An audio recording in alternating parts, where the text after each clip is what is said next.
ସାଙ୍ଗମାନେ ରାମ ଚିକିକୁ କୋଳରେ ଧରିଥାଏ। ଆଉ ଚିକି କୁହେ, ଏବେ ତ ଜଷ୍ଟ ହୋସ୍କୁ ଆସିଲି, ମୋତେ ଟିକେ ରେଷ୍ଟ କରିବାକୁ ତ ଦିଅ।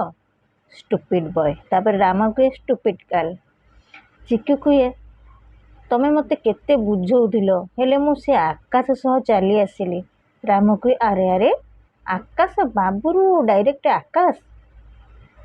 ଏସବୁ କଥା ଛାଡ଼, ସବୁଠି ଇମ୍ପୋର୍ଟାଣ୍ଟ କଥା ହେଲା ତମେ ଠିକ୍ ଅଛ, ବାସ୍ ଆଉ କିଛି ବି ଦରକାର ନାହିଁ। ମୋତେ ତ ଲାଗୁଛି ସିଏ ଆମ ମଝିରେ ଆସିବାରୁ ଆମର କିଛି ତ ଗୋଟେ ଭଲ ହେଇଛି। ଯେମିତିକି ମୁଁ ଜାଣିଗଲି ତମେ ମୋ ପାଇଁ କ'ଣ, ଆଉ ମୋର ଏଇ ଫିଲିଙ୍ଗସଠୁ ବହୁତ ଦୂରରେ ଥିଲି ଚିକି। ଇନଫ୍ୟାକ୍ଟ ମୁଁ ଏଇ ଫିଲିଙ୍ଗସଠୁ ବହୁତ ଡରୁଥିଲି, ହେଲେ ମୁଁ ଆଜି ତମକୁ କିଛି କହିବାକୁ ଚାହୁଁଛି। ଚିକୁ କି ମୁଁ ଜାଣିଛି ଇଂଲିଶ ମିଡ଼ିୟମ୍, ତମେ କ'ଣ କହିବାକୁ ଚାହୁଁଛ? ରାମ କୁହେ, ହ୍ୱାଟ୍? ଚିକୁ କୁହେ, ହଁ ଆମେ ଦୁଇ ଜଣଙ୍କୁ ସବୁବେଳେ କହି ଆସୁଥିଲେ ନା ଏଇଟା ଗୋଟେ ଡିଲ୍, କିନ୍ତୁ ଆମେ ଜାଣିଛେ ଆମ ସମ୍ପର୍କ ଗୋଟେ ଡିଲ୍ ନୁହେଁ। ରାମ କୁହେ, ତାଠାରୁ ବି ବହୁତ ଅଧିକ। ଚିକି କୁହେ,